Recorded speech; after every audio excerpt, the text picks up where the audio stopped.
सूरत Bloch में अल्लाह ताला ने साबिर खतूब यानी कि खंदोका वालों का जिक्र है। इस वाक़े की तफसील कुछ यूँ है। पिछले किसी उम्मत में एक बादशाह था, ये जादूगर से काम लिया करता था। जब वह जादूगर बूढ़ा हो गया तो इसने बादशाह से कहा, मेरे पास कोई लड़का भेज दिया करो जिसे मैं जादू सिखाऊं ताकि मेरी बाबू तुम्हारे काम आ सके। बादशाह ने एक लड़के को जादूगर के पास भेजना शुरू कर दिया। ये लड़का जब जादूगर के पास जाता तो रास्ते में एक इबादत गुजार शख्स के पास से गुजरता जो हज़रत ईसा अलैहिस्सलाम के दिन पर था और तौहीद का कायल था। ये लड़का इसके पास बैठ जाता और इससे इबादत गुजार की बातें सुनता जो इससे अच्छी लगती। एक दिन जो जा रहा था तो रास्ते में एक बड़ा जादू जानवर नजर आया जिसने लोगों का रास्ता रोक रखा था। लोग इससे डर रहे थे। लड़के ने पत्थर उठाया और अल्लाह ताला से दुआ की कि या अल्लाह, अगर तू राही की बातों आपको जादूगर की बातों से ज्यादा पसंद है तो पत्थर से इस जानवर को मार दीजिए। फिर इसने पत्थर जानवर की तरफ फेंका तो वो मर गया और लोगों का रास्ता खुल गया। इसके बाद लोगों को अंदाजा हुआ कि इस लड़के के पास कोई खास इल्म है।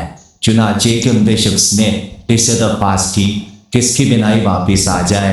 लड़के ने कहा, अगर तुम वादा करो कि अल्लाह ताला की तौहीद पर ईमान लाओगे तो मैं तुम्हारे लिए अल्लाह ताला से दुआ करूंगा।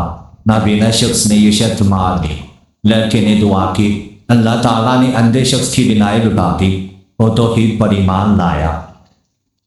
इन वाक़यात की खबर जब बादशाह को हुई तो उसने लड़के को राहिब और बिनाई पाने वाले शख्स को गिरफ्तार कर लिया और इन्हें तौहीद के इनकार पर मजबूर किया। जब वह ना माने तो इसने राहिब और बिनाई पाने वाले शख्स को आड़े से चिरवा दिया। फिर इसने लड़के के बारे में अपने सिपाहियों को हुक्म दिया किसी ऊंचे पहाड़ पर ले जाकर तैर दे। जब वह लड़के को लेके अल्लाह ताला ने दुआ की, पहाड़ पर जंजला आया जिससे सिपाही मर गए और लड़का जिंदा रहा। इसके बाद बादशाह ने सिपाहियों को हुक्म दिया कि लड़के को कश्ती में ले जाकर समुद्र में डुबो दिया जाए। लड़के ने फिर दुआ की जिसके नतीजे में कश्ती उलट गई, सिपाही डूब गए, लड़का सलामत रहा। जब बादशाह की हदद नाकाम हो गई तो लड़के ने इससे कहा, अगर तुम मुझे मारना चाहती तो इसका एक ही तरीका है, वो ये है कि तुम लोगों को मैदान में जमा करके मुझ पर सूली चढ़ा दो, हमें तुरका सिद्धि निकाल कर कमान में चढ़ा दो। फिर ये कहो कि अल्लाह के नाम पर उस लड़के को परवरदिगार है, फिर इसे तीर मेरा निशाना लगाओ।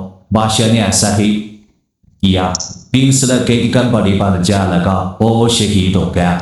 लोगों ने जब ये मंजर देखा तो बहुत से लोग ईमान लाए। इस पर बादशाह ने इनको सजा देने के लिए सड़कों के किनारे पर खंदक खुदवा कर इनमें आग भड़का दी और हुक्म दिया कि जो कोई तौहीद के दीन को ना छोड़े इससे इन खंदकों में डाल दिया जाए। चुनांचे ईमान वालों की एक बड़ी तादाद को जिंदा जला दिया गया।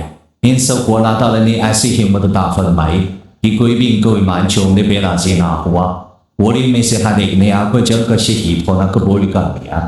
फिर अल्लाह ताला करना ऐसा हुआ कि खंदकों के किनारे पर बैठे हुए काफिर भी आग के लपेट में आकर खाकसर हो गए। अल्लाह ताला क़यामत के दिन इन जालिमों को जहन्नुम की आग का सख्त अज़ाब देगा। सही मुस्लिम।